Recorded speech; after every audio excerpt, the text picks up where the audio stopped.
Hai semua, Assalamualaikum, selamat sejahtera. Saya Cikgu Syahidah. Untuk kali ini, saya akan menerangkan tentang modul 1, iaitu bab pertama dalam tingkatan 4, iaitu tajuk pengenalan kepada perakaunan.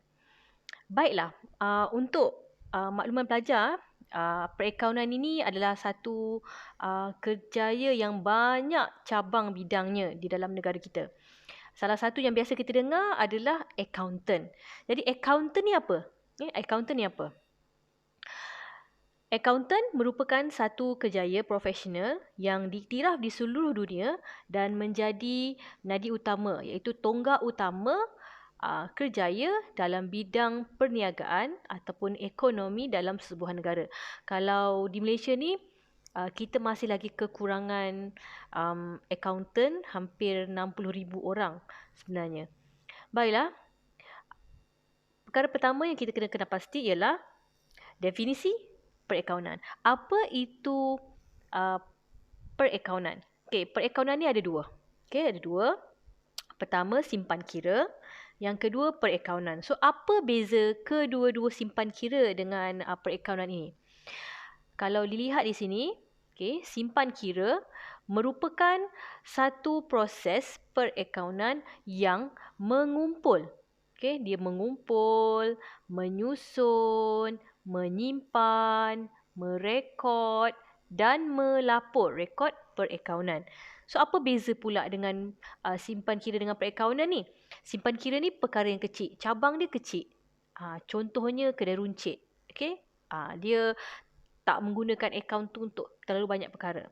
Tetapi dari segi perakaunan, dia melibatkan syarikat yang besar-besar, peniaga yang besar-besar, bank dan sebagainya. Apa beza kedua-dua ini, simpan kira dan perakaunan?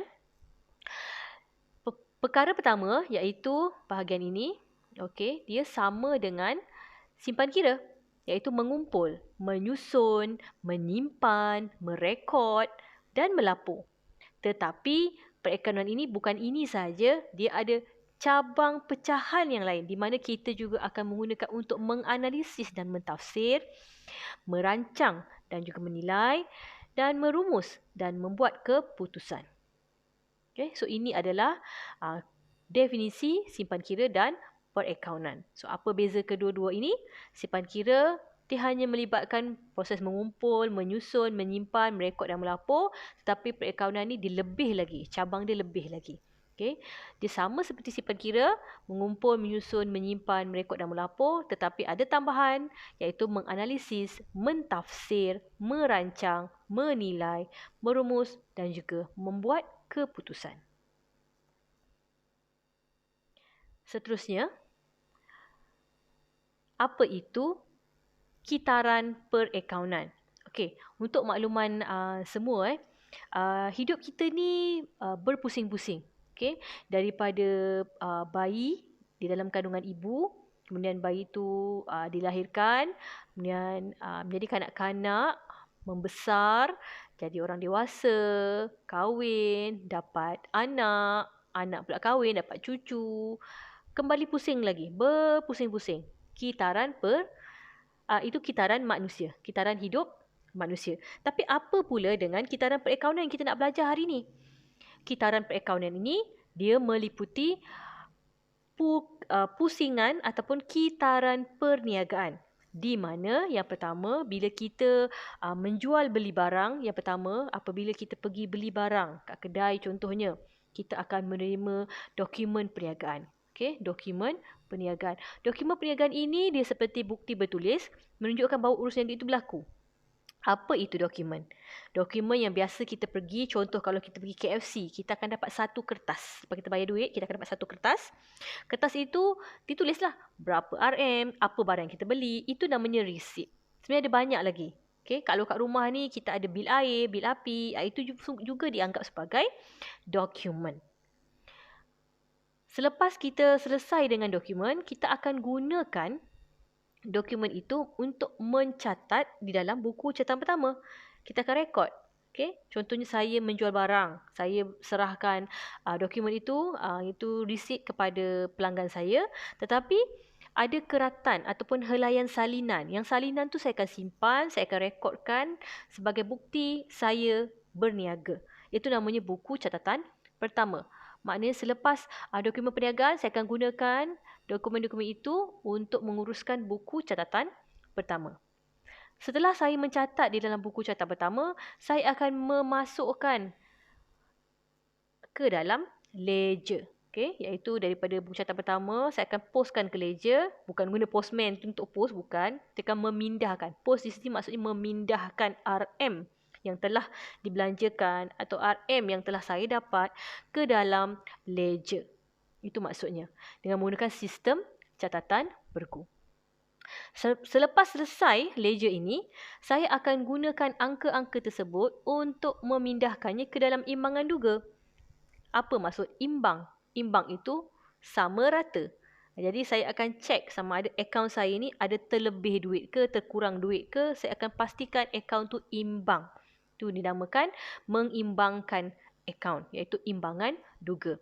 Setelah selesai imbangan duga, saya akan menguruskan proses pelarasan, iaitu melihat jika ada catatan tambahan yang tertinggal ataupun ada akaun-akaun yang saya terlupa nak rekod, saya akan kira pelarasan. Okay. So tadi dokumen perniagaan itu dokumen pertama, saya pindahkan ke buku catatan pertama adalah yang kedua. Proses yang ketiga adalah ledger. Proses yang keempat adalah imbangan duga. Proses yang kelima adalah pelarasan. Setelah habis pelarasan, saya akan kira sekali lagi imbangan duga supaya benda yang tak selaras tadi, yang tak dicampurkan sekali telah dikira bersama supaya tidak ada ketinggalan mana-mana akaun, iaitu proses yang ke-6. Mengimbangkan imbangan duga terselaras untuk memastikan bahawa ketepatan akaun tersebut. Setelah selesai akaun saya akan menguruskan catatan penutupan, iaitu yang ke-7. Saya tutup semua akaun saya. Apa yang belanja, apa yang hasil, saya akan pindahkan ke akaun terugi sebab saya nak kira untung rugi. Disebab itulah saya akan pindahkan ke dalam penyata kewangan untuk mengira untung atau rugi sesebuah perniagaan pada akhir tahun kewangan saya. Setelah itu, proses kitaran ini akan kembali kepada dokumen. So, para pelajar, saya harap kitaran ini pelajar jelas dan faham. Tapi jangan risau sebab kita belum detail lagi. Kita belum uruskan dia punya pecahan satu persatu. Semua ini kita akan belajar ketika bab yang seterusnya. Baiklah. Apa itu sub-bidang perakaunan? Apa itu sub-bidang perakaunan? Baiklah, sub-bidang perakaunan ini mengandungi 4 perkara. Yang pertama, percukaian. Apa itu percukaian? Okay. Merancang hal berkaitan cukai perniagaan dan menyediakan penyata cukai perniagaan.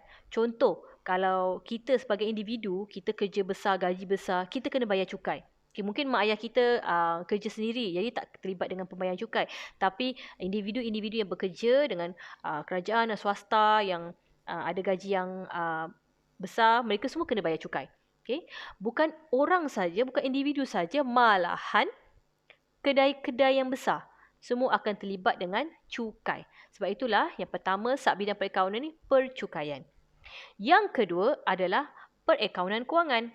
Perakaunan kewangan di sini maksud dia akan menyediakan satu set akaun yang lengkap untuk menjadikan dia sebagai penyata kewangan. Yang ketiga, perakaunan pengurusan. Di mana perakaunan pengurusan ini dia terlibat dengan aktiviti pengeluaran. Contohnya dekat kilang. Okay, mereka akan keluarkan barang, nak menguruskan Maggi, nak menguruskan kasut. Macam mana dia proses benda-benda tu semua. Okay. Skop kerja dia adalah macam mana dia nak kawal, dia nak merancang pengurusan dan dia akan kiralah akaun-akaun, duit-duit yang perlu dikeluarkan dan sebagainya. Dan akhir sekali bagi sub-perakaunan ni, sub-bidang perakaunan adalah proses pengauditan. Di mana proses pengauditan ini, dia adalah untuk memeriksa dokumen. Dia cek resit kita. Betul tak dia keluarkan resit ni? Mungkin dia bayar RM8 tapi dia tulis dibayar RM10. Mana lagi RM2? So di sinilah dia akan memeriksa sama ada akaun itu betul ataupun tidak betul. Tepat ataupun tidak. Okey? Di sini dia akan detect sama ada orang yang buat akaun ni menipu ke macam mana. Seterusnya, kita akan pergi kepada profesional perakaunan. So, apa itu profesional? Profesional itu adalah apabila seorang itu dia ada kemahiran, dia ada kepakaran dalam bidang yang tertentu dan dia sangat minat dalam kerjaya dia. Okey, orang yang berminat dengan akaun ni, dia biasanya dia minatlah sama ada nak jadi accountant awam, nak jadi accountant syarikat, nak jadi juru audit, atau jadi pun CEO sesebuah company yang besar, menjadi pengurus kewangan, ketua pegawai kewangan, penasihat kewangan, PTD iaitu pembantu takbir diplomatik. Biasanya ini berkaitan dengan orang politik lah. Okay? Dan apa bidang skop tugas orang yang profesional ni? Mereka boleh merancang, membuat dasar, merunding, mengurus. Dia akan susun strategi, menyusun strategi dalam dia punya syarikat. Dia akan merancang, dia akan membuat keputusan, dia akan menyediakan dasar-dasar dan akhir sekali mereka juga akan mengaudit kewangan di dalam syarikat mereka. Seterusnya, bila kita nak jadi accountant, kita kena ada ciri-ciri accountant sebagai pemimpin. Bukan sahaja accountant kena ada ciri-ciri sebagai pemimpin. Sesiapa saja. Nak jadi ibu pun kena ada ciri-ciri kepimpinan seorang ibu. Nak jadi cikgu pun kena ada ciri-ciri kepimpinan. Awak nak jadi pengawas, kena ada ciri-ciri kepimpinan. Nak jadi ketua kelas pun sama. Jadi apakah ciri-ciri accountant sebagai seorang pemimpin ini? Yang pertama, kita tiga. Yang pertama, accountability. Apa itu accountability? Accountability ini maksudnya dia bertanggungjawab. Okay? Seorang yang bertanggungjawab untuk individu ataupun jabatan dia, untuk company dia, untuk kedai dia dalam melaksanakan fungsi perakaunan. Bertanggungjawab. Accountability maksudnya bertanggungjawab. Next, integrity. Integrity ni maksudnya apa? Dia seorang yang amanah. Dia bersikap jujur dan profesional dalam dia punya kerjaya. Dia tidak mengeluarkan akaun yang palsu, dia tidak menipu, tidak terlibat dengan rasuah. Itu maksudnya integrity. Apa itu credibility? Credibility ini maksudnya dia mempunyai ciri-ciri keupayaan. Dia mampu. Okay? Keupayaan ataupun dia mampu melaksanakan tugasan dia. Bila dia mampu, dia tak mungkin akan melakukan kesilapan. Dia cuba buat yang terbaik untuk dia punya urusan perniagaan dia dan sebagainya. Okay? Dia seorang yang berupaya melakukan dengan tepat, adil dan saksama. Seterusnya adalah kod etika accountant profesional. Okay, di sini kita ada 5. Okay, kompetensi. Dia mesti orang yang integriti. Mesti orang yang pandai menyimpan rahsia. Mesti orang yang bersikap objektif. Maknanya dia cuba capai matlamat dia. Dan dia adalah seorang yang bersifat profesional. Okay, baiklah. Di sini kita akan berkenalan dengan badan-badan perakaunan. So sebelum menjadi orang accountant yang berjaya ini, ada badan-badan ataupun urusan-urusan yang menguruskan accountant-accountant ni. Pertama, MIA. MIA ataupun Malaysian Institute of Accountant. Mereka inilah yang menentukan kelayakan sama ada seseorang itu layak menjadi ahli accountant dan mereka akan menyediakan latihan, akan menyediakan pelajaran, kursus, peperiksaan untuk seseorang itu menjadi accountant yang profesional. Seterusnya kita ada MASB ataupun Malaysian Accounting Standard Board, MASB, kerana mereka inilah yang menggubal, menerbitkan piawaian untuk perakaunan. So, kita kat Malaysia ni, datang mana kita nak sediakan format akaun itu, kita mesti selaras dengan luar negara. Itu maksud dia. Kita ada badan penggubal akaun supaya akaun kita seiring dengan luar negara. Seterusnya kita juga ada MICPA ataupun kita kenali sebagai Malaysian Institute Certified Public Accountant. Siapakah mereka ini? Mereka inilah yang menyediakan latihan dan peperiksaan profesional kepada accountant. Sama fungsinya juga seperti MIA. Kita juga ada SIMA. Apa itu CIMA? CIMA itu adalah Chartered Institute Management Accountant. Mereka ini yang melahirkan accountant dengan memberikan kursus-kursus dan memberikan pengurusan untuk mereka ditauliahkan. So ini adalah fungsi CIMA. Dan akhir sekali kita ada ACCA, iaitu mereka menyediakan latihan dan profesional, peperiksaan yang profesional yang berpusat di UK, di mana di Malaysia juga ada ACCA ini, tetapi soalan peperiksaan dia adalah daripada United Kingdom. Okey, itu saja untuk kali ini.